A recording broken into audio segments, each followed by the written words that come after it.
Materi pembelajaran PPKN kelas 7 masih bersama dengan Ibu Murningsih. Assalamualaikum warahmatullahi wabarakatuh. Bab 4. Keberagaman suku, agama, ras, dan antar golongan dalam Bingkai Bhinneka Tunggal. Perhatikan kompetensi intinya. Kompetensi dasar, kemudian indikatornya. Indonesia adalah bangsa besar yang juga bangsa yang sangat beragam. Bangsa besar adalah bangsa yang menghargai jasa-jasa pahlawannya, Insinyur Soekarno.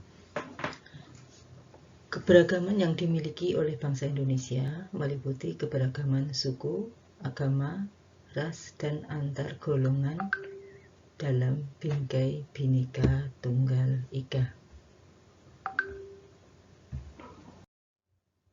Perhatikan gambar di depan. Gambar di depan menggambarkan keberagaman budaya bangsa Indonesia. Anak-anak bisa menyebutkan ya, suku-suku yang ada di Jawa dan juga agama-agama yang diakui di Indonesia. A. Keberagaman dalam masyarakat Indonesia. Kemudian kita lihat faktor penyebab keberagaman, ada 5. Silakan diperhatikan. Kemudian kita akan membahasnya satu persatu. A. Letak strategis wilayah Indonesia.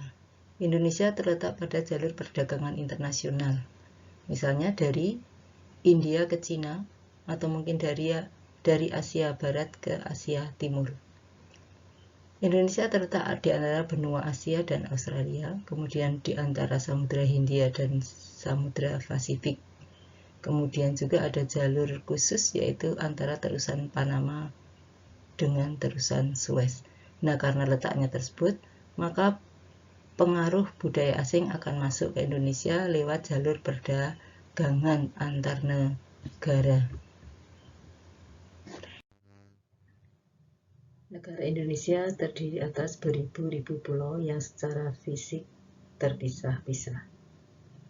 Keadaan ini akan menghambat hubungan antar masyarakat dari pulau-pulau tersebut, sehingga masyarakat kemudian mengembangkan budaya masing-masing sesuai dengan tingkat kemajuan dan lingkungannya. Nah, dari kondisi negara kepulauan inilah maka terjadilah perbedaan suku bangsa, bahasa, budaya, peranan laki-laki, dan peranan perempuan. Kondisi alam yang berbeda seperti daerah pantai, pegunungan, kemudian daerah yang subur, daerah padang rumput, dataran rendah, daerah berawa-rawa, ataupun daerah laut, ya, mengakibatkan perbedaan masyarakatnya. Kondisi kekayaan alamnya, tanaman yang dapat tumbuh, hewan yang hidup di sekitarnya.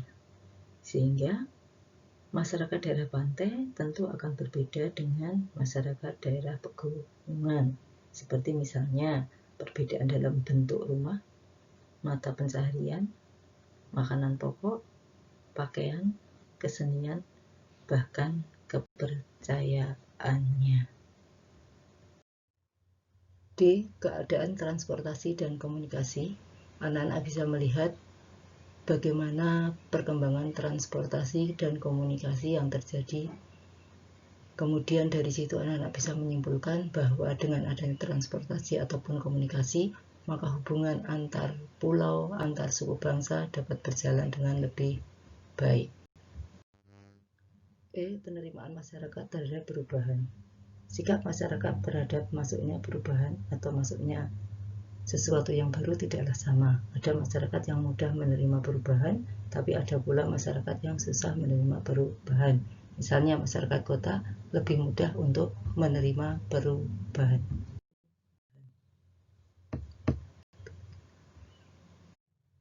3. Keberagaman agama dan kepercayaan. Di Indonesia terdapat 6 agama, yaitu Hindu, Buddha, Islam, Kristen Katolik, Kristen Protestan, dan Konghucu. Agama-agama itu dibawa oleh para pedagang dari luar negeri. 4. Keberagaman ras. Ras-ras yang tinggal di Indonesia antara lain ras Malayan Mongoloid, ras Melanosoid, ras Asiatik, dan ras Caucasoid.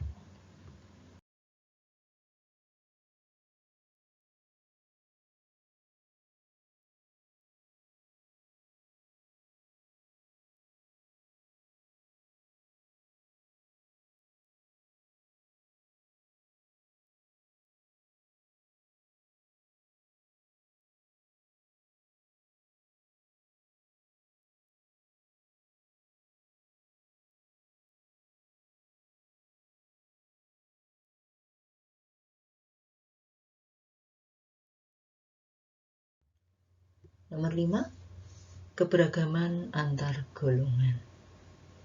Keberagaman masyarakat di Indonesia dapat dilihat dari struktur masyarakatnya. Ada berbagai macam golongan dalam masyarakat. Misalnya berdasarkan suku, agama, adat istiadat atau daerahnya. Tapi ada pula yang berdasarkan misalnya kelas-kelas sosial dalam masyarakat karena tingkat ekonominya, mungkin karena pekerjaannya, mungkin karena pendidikannya, usianya, mata pencaharian, ataupun politiknya.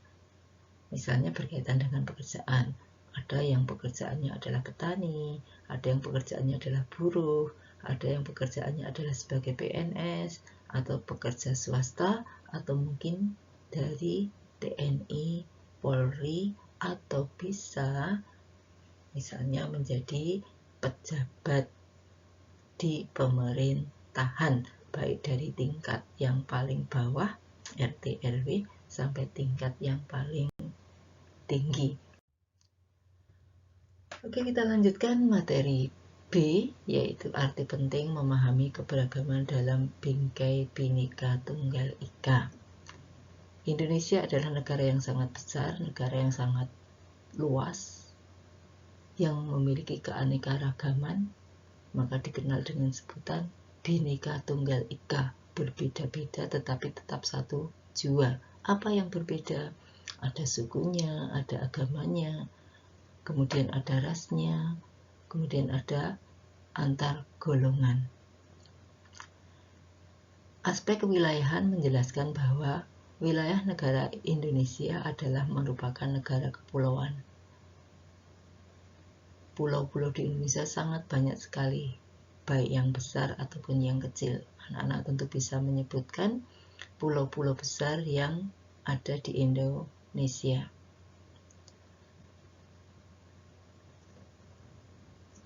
Kemudian pembangunan dilaksanakan secara merata menyeluruh dari Sabang sampai Merauke sehingga tercipta keadilan. Pulau yang satu dengan pulau yang lain bukanlah merupakan pemisah, tapi merupakan penghubung.